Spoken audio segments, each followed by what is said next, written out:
What's right for one person isn't necessarily right for the next person. Sometimes we establish patterns, whether they're spending patterns or investing patterns, and just persist with those patterns without checking ourselves and saying, just because something was right, the right approach in our 30s might not be the right approach in our 40s or 50s. We might want a different balance. But a certain amount of my income is going towards the future each month. How do I know if I have surplus funds or I can spend that or I should be investing it? We need that context. We need to work out, well, what is our goal? Where are we heading? And are we on track to get there? And how important is it, or how dependent is it on my ability to continue to contribute that capital? One of the big attractions to property is I can go and borrow 100% of its cost. So I don't put any money into the property. The only money I'm putting into the property is the money that I need to service the loan and the shortfall over time. Before you go and start acquiring property, how does investing in property, investing in super, investing in shares, how does it all come together in a very coherent and tax-effective strategy? We don't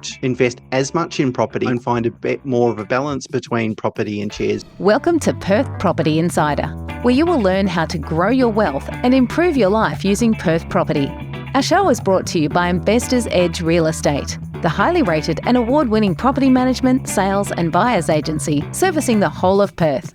Now, here's your host, Jared Mann. G'day and welcome to another episode where I'm chatting with my financial advisor, Stuart Wemyss from Pro Solutions. So good to have you back on the show, Stu. Oh, thanks for having me back. Well, what always motivates me to get you on is bringing some of our offline chats to all of our listeners. And one of the things that I've been wrestling with, and it has been a topic that's been coming up between other friends as well, is how much wealth is enough? We get so ingrained in the habit of investing and saving, and we tighten that belt up so much so that we can get ahead. But then it's the hardest thing in life is probably trying to create a balance between that and enjoying our lives, taking those holidays and spending something on creating those experiences. And I tend to get a bit of a feeling of guilt when I do these things. I'm still trying to get over that. So, but tell us, what do you see with your clients, and how do you start to sort of break this down on how much wealth's enough, and how do we find this balance? Well, I guess firstly, Jared, I'd say that it's sort of mostly a personal choice. I don't think there's any right or wrongs here, but I think that where mistakes happen is where people don't make conscious choices. So I think and I think conscious is the key word here. So if I know that I've got more money than I'll ever need, but I'm still passionate about investing as much as I possibly can, and I consciously make that decision, then that's okay. What's right for one person isn't necessarily right for the next person. Whereas I think sometimes we establish these sorts of patterns, whether they're spending patterns or investing patterns, and just persist with those patterns without sort of checking ourselves and saying, well, just because something was right, the right approach in our 30s might not be the right approach in our 40s or 50s. We might want a different balance. And I hate to be really morbid about it, but we just don't know how long we've got left on this planet either. So it might be great to be of the mind in your 40s to say, look, I'm going to really work hard for the next 20 years so I've got a really enjoyable retirement. But if you don't get to actually live long enough to enjoy that retirement, then that's kind of been a little bit of a waste to some extent. So my personal approach is to invest as much as I need to achieve all my goals. One of those goals is obviously a comfortable retirement, but another goal is sort of helping kids and enjoying a lot of travel, all those sorts of things. So I'll invest as much as I need to achieve that, and maybe just a little bit more, just to provide for, the future or uncertainty or anything like that. But once I've done that, if I've worked out I need to invest X amount per year, I will happily, guilt-free, go and spend the rest. And I'm not talking about wasting it. We'll spend it on things that are really going to add to our standard of living, create memories, could be a family holiday, could be those sorts of things. I'm not saying we'll go down to the casino and blow it. But at least, I'm happy to do that, knowing that I've got this core strategy that's sort of underpinned, that's already working hard. It's always going to achieve my goals, but at least it's like spend a little bit today, save a little bit for tomorrow, and try and enjoy the journey. I'm not sure really wealth is a destination and a lot of people will experience this. A lot of people think, well, when my income is at this level, I'll just I can relax a little bit. But when they get to that level, they'll set the next target, Or the same with the wealth accumulation perspective. Look, if I just buy a couple of investment properties and build a pool of liquid assets outside super, whatever it might be, they get to that point and they think that's good, but let's go a little bit further, which is fine. That's human nature, but it's also human nature or good work to sort of stop and reflect and say, well, do I have the balance right here? Or can I actually afford to spend a little bit more on, improving my standard of living?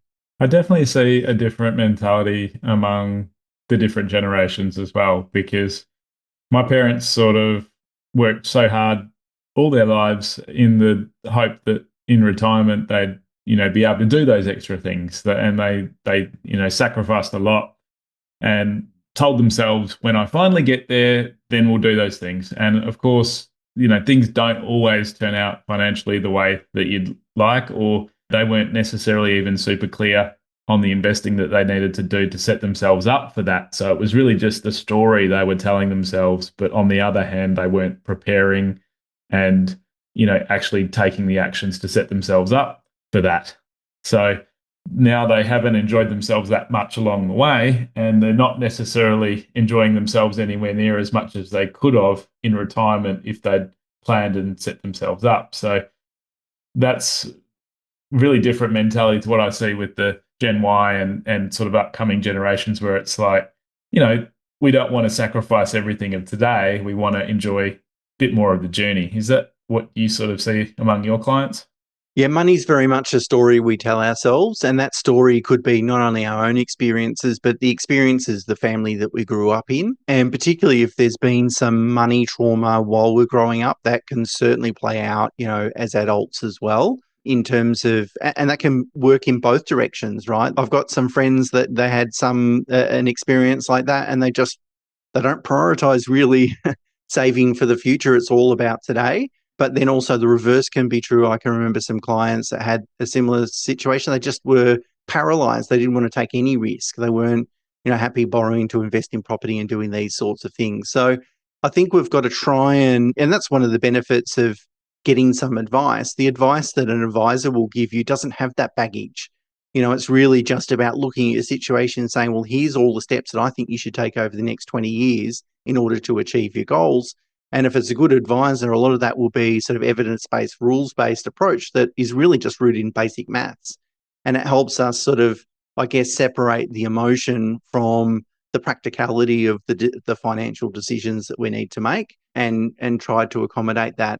I've also got a bunch of clients that have worked hard and saved hard for their whole life, and to try and get them to start spending their money, because that's really, well, I shouldn't put it like that. It's neither here nor there where they go and spend their money, making sure that they realize that they can go and spend their money to a greater extent without upsetting anything. They can still leave a lot of big legacy to their children, all those sort of things. It's a challenge. So I think what we can learn from that is the sooner we're able to employ balance, and sometimes balance isn't appropriate at different stages of life. So sometimes we'll be in a stage of life where we have to absolutely prioritize investing and building wealth over anything else. But we don't want that stage of life to become a 20-year period. That might be a 5-year period or something like that. But as sooner we can adopt a more balanced approach to investing, spend some, save some, it's more likely we'll take that throughout the rest of our lives and hopefully enjoy the process of building wealth rather than necessarily waiting to arrive at the destination. Well, being Perth Property Insider, we have a lot of property investors that are listeners, and they're already on that track. And we've got people at different phases too. So I've got clients that we're transitioning into retirement that have sort of built that nest egg. We've got others that are still building their wealth and in that. And then there's others that are in more of the acquisition phase early on. So how do you sort of think about what you do with property when you're getting to that retirement end? And what are some of the things we can start to think about to position for that? Yeah, and I think, having a good context for making these decisions is really critical, right? So if I'm going to decide, okay, I'm investing a certain amount each month, whether that's servicing negative cash flow of property or investing in share market or super contributions, whatever it might be, but a certain amount of my income is going towards the future each month. How do I know whether, if I have surplus funds, whether I can spend that or whether I should be investing it? Of course, we need that context. We need to work out, well, what is our goal? Where are we heading? And are we on track to get there, and how important is it, how dependent is it on my ability to continue to contribute that capital? Because people get to a certain age and stage where their capital contributions no longer necessary. It's really just the time to let those investments compound. And so the common thing with property investors is that they tend to gear heavily during their working life. Obviously, when they initially purchase the property, they hold the property hopefully for many decades and enjoy compounding capital growth. And then by the time they get to close to or around retirement, let's say in their 50s or beyond, hopefully they're in a good asset position in that the value of their property portfolio compared to the debt, there's a big disparity there. There's a lot of equity. But then also the flip side to that, though, and particularly with higher growth property, the income profile might not be shooting the lights out, because once you account for obviously maintenance and ongoing expenses, land tax, income tax, all these sorts of things, that the net amount that the portfolio produces as a percentage of its market value is small. It might be somewhere between 1% and 2%. Whereas, you can go and get a term deposit that's going to pay you twice as much money. So it's a small amount of income, which is not really necessarily what you want in retirement. You want obviously a high and predictable level of income in retirement. So it's like that book, What Got You Here Won't Get You There. What the strategy that you use to build your wealth through your working life won't necessarily be the strategy that you should use as you approach to or transition into retirement. And so the two big issues with property are holding a lot of wealth inside property. Firstly, the income, as I said, the income profile of those assets isn't so great, and it's not as predictable either. We all know as property investors, we might have a property that might need a substantial amount of maintenance in one financial year, and that can wipe out maybe 50% of its net income. So, and if we're relying on that to pay for living expenses, that's a problem. I've just been looking at my end of financial year summaries, and one of them in particular wasn't much left over after all the ceiling upgrades and the various other things have been done.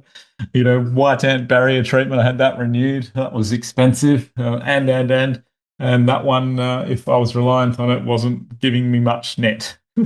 Yeah, and it's going to happen. Even any good property is going to cost you a little bit more every maybe 4 or 5 years. That's natural, and properties need maintenance, and you can never avoid maintenance. You can only delay it, and so it's necessary. So the income profile's concerned. The second thing is gearing. One of the big attractions to property is I can go and borrow 100% of its cost. So I don't put any money into the property. The only money I'm putting into the property is the money that I need to service the loan and the shortfall over time. And that's great when I'm working, when I've got other income and I can enjoy negative gearing benefits. Not the reason I do it, but it's a positive consequence of it. But in retirement, we want less debt. Maybe not no debt. Maybe it's okay to have a much more conservative level of debt, because in retirement, our ability to pay for living expenses is dependent solely on investment returns. We're not earning a wage anymore. So we don't want to be sitting in front of the TV worrying about whether the RBA is going to hike interest rates and I've got to cancel the holiday. That being said, I keep seeing, the actual value of a dollar, with inflation being as high as it has been. I mean, we only need to go to the grocery store to work out how much less it's buying at the moment. So I guess having some debt can give you a bit of a hedge as that gets inflated away as well. Yeah, inflation will certainly eat away at the principal balance. And we just don't want as much interest rate sensitivity as we're willing to stomach during our working life. And then finally, compared to super, owning property, most of us own property in our personal name, which tends to be the best way to own it from a negative gearing perspective and land tax perspective. But owning most of our wealth in our personal name isn't really tax effective, given that each individual can have today up to $2 million in super and not pay any tax whatsoever. So I'm paying capital gains tax outside super, but nil capital gains tax inside super. So really, as property investors approach retirement, we need to start thinking about these things. We want lower gearing, we want more income or more liquidity, and we want to be putting more and more wealth into super. And so what I think most property investors will benefit from is having a bit of a strategy on how they're going to do that. Now, they don't necessarily need to get to 60, stop working, the day after they stop working, go and sell all their assets and put it all in super. We do see this a bit. It doesn't have to be that aggressive. You don't need to get it in by the time you're retired or even just a year afterwards. You might take a few years to get it in there, but you want to think about what is the most effective asset allocation for me, what's going to give me predictable levels of income and more predictable levels of growth. Particularly now I don't need as much gearing or maybe potentially no gearing. And how do I do that in a manner that's as tax effective as possible? And answering all these questions really invites you to come up with a bit of a longer term strategy, which again brings me back to giving you context for working out, are you on track? So, if a potential client walks into our office tomorrow and they've got $5 million of equity in their property portfolio and not much else, there's a strategy there, right? They've got $5 million of investment assets. They're going to be able to afford to retire, assuming they've got reasonable expectations. It's really just a case of how we're going to do it. How are we going to shift the chairs on the deck to make sure that they're as tax effective as possible and they can confidently sort of fund retirement. And so I think a lot of property investors, and particularly ones that have been doing it for a long time, and even those just starting out, they need to be thinking about these things. You don't need to have it necessarily perfectly laid out, but just keep in their mind, how will this work? How is investing in property going to help me fund retirement? Just real quick before we continue on with the episode, are you getting my email updates yet? If you're not, you're missing out on our suburb intelligence reports, which we tailor and prepare for your individual suburbs of interest, showing advanced stats and insights. Must get onto those. And I also send out exclusive invitations to our events, including webinars, sundowners, and workshops. So if you're not getting those, head on over to investorsedge.com.au/join and make sure you're receiving my email updates. You sort of touched on a super there. As a mum and dad, I might ask, well, should I look at putting property in my super from the beginning? I know you got to be careful about what you say because this is just general, discussion. But how do you sort of weigh that up? And you've got your different sort of other assets that you could be in, and the profile of property is very lumpy, and when you sell it, you only get one chance to sell it, whereas other asset classes are a bit more liquid. So how do you think about this mix? Yep. Look, one of the attractions to putting property inside super is, if you convert into pension phase, you're not going to pay any capital gains tax. And so the capital gains tax disappears. I mean, a lot of people go, well, that's a great outcome. But there's a cost associated with putting money into buying property in super. First one is lower gearing levels, borrow 70 or 80%. So you've got to put in more cash. Interest rates are about 1% or more higher. So you're going to pay more interest over the time. But the big compelling one is negative gearing. So inside super, it pays when in accumulation, it pays a 15% tax rate. Outside super, we pay up to 47%. So you got 3 times more gearing outside super. And we know a dollar saved today is worth a lot more to me than a potential dollar saved in 20 or 30 years' time. And I say potential because, of course, the government keeps changing the rules and moving the goalposts with super. So I don't want to build a strategy that's singly focused on one potential tax outcome necessarily, only to realize in 20 years' time that tax outcome doesn't materialize. So we prefer to, if we're going to have geared investments like property, have them in our personal name. If we're going to make share investments, exhaust super contributions initially, and then if there's anything left over, we can then maybe think about a family trust or something like that. If we're going to buy a property, and this could be a common strategy, buy a property knowing that we will sell it after retirement to reduce debt. And this is particularly for people that are a little bit closer to retirement, might not have the runway to use cash flow to reduce debt.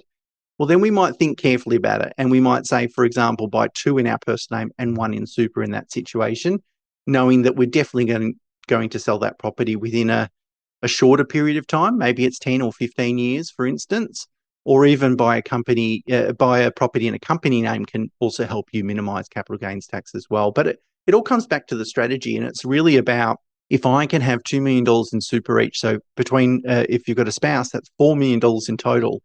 If I've got $4 million of net investment assets at age 60, I want them all inside super. And, saving tax is at a time when you can least afford to pay or you least want to pay it. I mean, no one really wants to pay it, but certainly not in retirement. It makes a lot of sense to me. So why is it that 4 million? How did you come up with that again? Is it to do with the thresholds and? Yeah, 4 million is the transfer, what they call the transfer balance cap, which is indexed. And so if we look out, say, 10 years from now, it's probably going to be 2.5 million. But again, the government's, always going to play around with those numbers. I think that the answer, though, is that a certain amount of money inside super is always going to be concessionally taxed. It's always going to have a tax-free component. That's $2 million today. Look, it's possible that's a lower number in 10 years' time. But I think the point I'm trying to get across is a lot of property investors tend to be very focused on property during their working life. And a lot of property investors go through a period of an acquisition stage where they might buy a couple of investment properties and then they spend the rest of their life making super contributions, but then paying down the debt associated with those properties. And it's a good strategy. It's worked for a lot of people. A lot of people built substantial wealth in property. So I'm not talking people out of doing that. But by the time they get to retirement, it's not a great asset allocation. They've got a lot of liquid assets, a very low income. They're really open to paying higher taxes in retirement, like land tax. And whereas if they had a bit more of a strategy, they get more money into super and it's tax-free, they might realize that actually, I can say if they're in their 50s and they're sitting on a great portfolio, they come up with a strategy to gradually divest of property, in their 60s and get it into super. They might realize they don't need to be investing anymore. Debt reduction isn't that important to them, in which case they might enjoy their 50s a little bit more and spend more on traveling or doing these sorts of things, which kind of circles back to where we started, which is talking about having greater balance. Okay.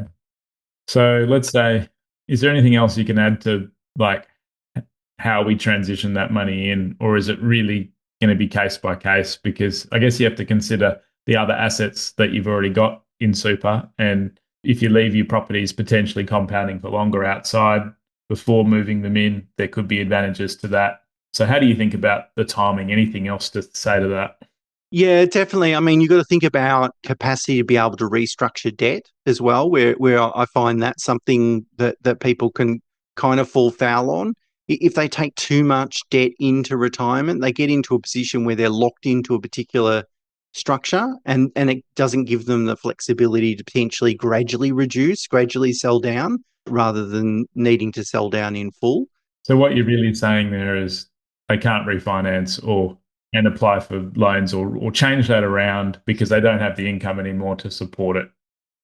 For a PAYG person, that is, if they've got their business still going and they can still show profits, and that's going to be a different discussion, I guess. But Yep. that's a big one, and I hadn't really thought about that.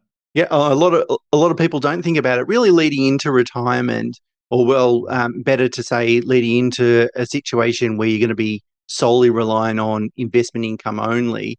You want to be thinking probably at least 5 years out whether you need to do any restructuring, and then how your borrowing capacity works in retirement. But if you have too high loan balances, you'll get locked into a particular lender, so you could end up paying a premium in terms of interest rates. And you'll then be eventually locked into principal interest repayments too as your interest-only term expires. And in that situation, people can be forced into a position of needing to sell a property rather than wanting to sell a property. And that's the other thing too, is that we might come up with a plan to say, okay, in 2028, we're going to sell this property. But we absolutely want flexibility to sell it in 29 or 30 or 31. It might not be a great market to sell it in 28. It might not be the right property or things change, right? So on one hand, you want to have a really well thought out strategy. On the other hand, that strategy needs to be flexible enough to accommodate the property market, to accommodate lending conditions and these sorts of things. But I think it's just making friends with paying capital gains tax. And it feels like people have an aversion, obviously, to paying it. And I understand, we don't want to, give away half our money to the federal government, but we've got to take a long-term view on this. We've got to take a long-term view on, what are the right assets? What assets are going to give me predictable levels of return so I can enjoy a safe and comfortable retirement? And what is the most tax-effective environment? There's no point paying tax if you are going to pay tax on investments, then you've got to make sure your after-tax return is just as good, if not better, than what you'd get inside super. And if we look at long-term returns in super, they range between 7 and 10% is a wide range. So you want to be doing really well outside super before tax to be better off. And I think just having a long-term strategy and thinking about that, I think it makes a lot of sense. But the reason I wrote the blog and did the podcast was I think there's a lot of people out there that are sitting on a lot of equity in property. And because the nature of property in that it's negative cash flow, a lot of people then focused on paying down debt or putting money in offset account. And so the shame of that is that they work really hard throughout their entire working life, where they probably could have enjoyed a little bit of better balance had they realized that there is a strategy out there to help them enjoy a comfortable retirement. Yeah.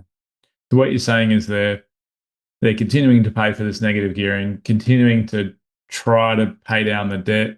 They're ultimately then maybe not needing to do that for so long, or to the extent that they are, and they're sacrificing on taking that annual holiday because they've got this negative geared property, or because they're trying to clear that debt. Yep. And I worked out, for instance, that if you had $2.9 million in super, now that could be spread across two accounts, obviously, but across both spouses. At age 60, you could afford to spend $200,000 a year indexed until you're 100 years old. So for the next 40 years. Now, you're probably not going to spend $200,000 when you're 99 years old, but it just shows that, that's more than enough money. So people then, if they sit back and work out how much equity after tax will I have in my property portfolio, if it's going to be more than 2.9, then you're kind of done. I'm not saying don't contribute any more to your retirement, but maybe you can find better balance in your lifestyle today. That's a good number. Do you have any other little metrics? Because I know I've seen one of your tables, and not everyone's going to have 2.9 necessarily, or have goals for 200K a year. If I said to my parents, you can now spend 200K a year, they'd probably fall off their chair and wouldn't even know what to do with that. I could help them with many places to spend that money. Yeah. No, that's right. And look, for people like that, they might not ever. Sometimes for people, it's knowing they could spend that. And for a lot of clients, they'll be actually really of a mind, will probably never spend it. But it gives them a great sense of comfort that if they wanted to, they could turn around tomorrow and spend that sort of money, and they're in a comfortable enough position. Going back really pre-COVID, so 5 years ago, the magic number, when you ask people how much do you need in retirement, everyone would say $100,000. And that just used to be, well, if you factor in what's happened to inflation, cost of living, 100K is really $120,000 today. So, and $120,000 will get you a really comfortable sort of standard living, and really get you, go out to dinners and do these sorts of things, probably a domestic holiday, not necessarily a European holiday or something like that every year. Save up every second one and have a bigger, one every second or third. Yep. So if you had $1.8 million in super in total, so 900 each or whatever it might be, you could spend $120,000 until you're aged 100. And again, I like to do the aged 100, even though I think it's unrealistic for most people. Well, we could be going longer still. Who knows? Longevity risk is from a financial planning perspective is still a risk, right? Because obviously with medical advances, all these just education is a big one, means that we're all living longer. And, if I'm doing my plan and I can, spend that sort of money till I'm 100, I feel pretty good about it, because I probably won't last to 100, but at least I know if I do, on the risk that I do, I'm still going to be okay. So I guess it's really about backing in those numbers. And, for people that, the 120 is too much and they're aiming for 60, we'll just halve the number and it'll give you a sort of a rough balance to aim for. But it's really about sitting back today and asking ourselves, am I on track? And if you aren't, then you probably need to do more, right? If you work out that, hey, I'm not going to have enough money to enjoy a comfortable retirement, well, you might go the other way and say, well, I'll cancel the holiday and, I'll really focus on building my wealth. But the flip side is, and particularly for property investors that have been in the market for some time, it could be that the key success factor is just holding those properties for another 15 years. They will do their thing and they will have a comfortable retirement. If that's the case, they might be able to find more balance today. I guess the figures that you were quoting in terms of asset base was in today's dollars too. Yep. And, it would, that's why you really need to work with an advisor to look at likely conservative values for your properties in the future, as well as projecting forward what happens to that income, that your income goal as well as your asset goal, and how far away is that for you? Yeah, and planning before the fact is even better, Jared, as you well know, before you go and start acquiring property, because it allows us to answer how does acquiring, investing in property, investing in super, investing in shares, whatever else we might be doing, how does it all come together in a very coherent and tax-effective strategy? Maybe to the point where, we don't invest as much in property and we try and find a bit more of a balance between property and shares, for instance. And I'm not anti-property by any stretch of the imagination, but if you are too heavy in property, as we just spoke about earlier on in this episode, it creates inefficiency. It's very efficient when we're at working age, and particularly if we're younger and we're looking to build our asset base, it's probably the only thing you should be doing. But as you build that asset base, you need to sort of transition. And the analogy I've used for a long time is a little bit like playing golf. When you tee off, you use a driver, that's the right club for the right shot. But as you get on the green or closer to the green, you're going to choose a different club. And investing is very similar. If you want to build wealth, gearing into property is the right club. But as you go through that investment journey, you need to pivot and tilt, or have a good plan from the get-go. So by the time you get to retirement, you've got a perfect allocation of not only both asset classes, but also ownership structures. I like that club analogy, because I picture some people that aren't into golf, going around and using their driver like the whole time, or going up to the green and teeing off with their putter, and just not having the leverage that property can give them. And they're putting these small amounts into their shares or index funds and hoping that that's going to make them wealthy one day. But it takes a hell of a lot of shots to get to the green if you're just putting. Likewise, if you're trying to drive onto the green and you're only a few meters out, you probably could have enjoyed things better along the way as well. Yeah, yeah. I mean, it's 100% spot on, and it's about understanding. I think the misunderstanding has come about because historically financial advisors haven't really focused on property. And it's really been an ancillary thought. Like, it used to be client, and it still is a lot today, client-led. Clients will go, oh, what about investment property? All right, we'll put that in the financial projections, but they don't really add much value or any value really, other than the just putting it in the financial model. Whereas someone that's agnostic, asset class agnostic, doesn't really care what we're going to invest in, but how does it all work and fit together? And I think that's where, that's where the gap is. And that's where I think property investors, by not having that long-term strategy, potentially fall foul and make some, or maybe not make some mistakes, but end up with an inefficient portfolio. So let's say we have enough. Like, why should we keep investing, or why not? I'm listening. I'm particularly listening here for you to answer for me. Look, if you're already on track to achieve your goals and you're really confident that is the case, and that core strategy is protected, in that I mean, nothing is ever riskless, but it's very high probability of it. You've got your properties that you probably just need some more time. If you're in that position, my view, if you were my client, I'd be saying enjoy more today. Spend more if you want to go on that holiday, or if you want to upgrade the home, or do something like that that's really going to improve your standard of living. Or another one that's common is reduce working hours. As people get sort of deeper or closer to retirement, they might hate their job and they might want to do different type of work that's going to pay less than what they're doing today. Well, if that's the reason why we work hard and invest and save hard, is to get ourselves in a position where we can comfortably make those decisions. That's the whole outcome of being, financially independent. And so I would say, yeah, do it and make those informed decisions. And I think that's part of our job as financial advisors, is giving clients the confidence to make those decisions when the time's right. Now, there was a conversation we had with a client only a couple of weeks ago, and the timing wasn't right. We said, well, if you make this employment change now, we don't think it's the right time. We think you need to really stay in your current job for another couple of years, because they did a massive home rebuild, et cetera, et cetera. There's more to the story. So, it can go both ways, but there's a lot of people, a lot of clients in a situation where they're going, well, in fact, I can think of another one. He went down to 3 days a week 2 or 3 years ago.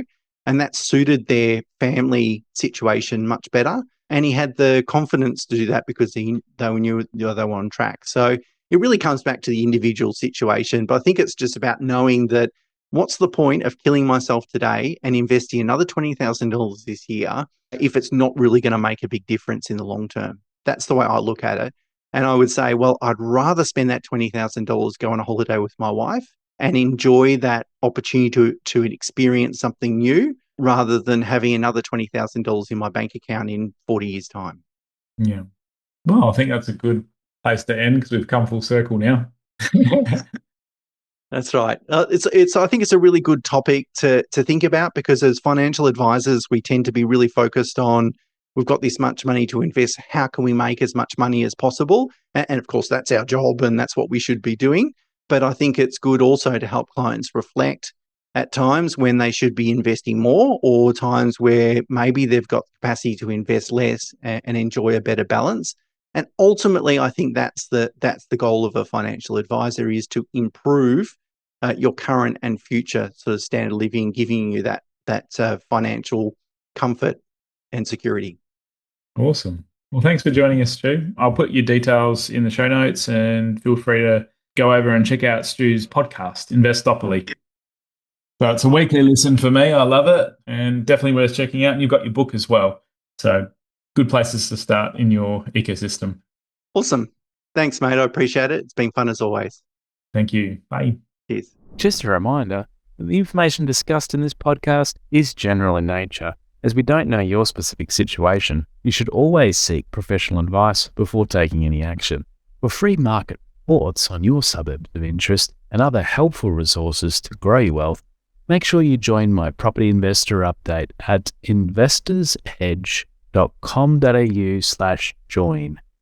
And finally, make sure you're a member of our Perth Property Investment Facebook group to be part of the conversation with other like-minded investors, get help to your questions, and get a feel for what's going on out there in the market.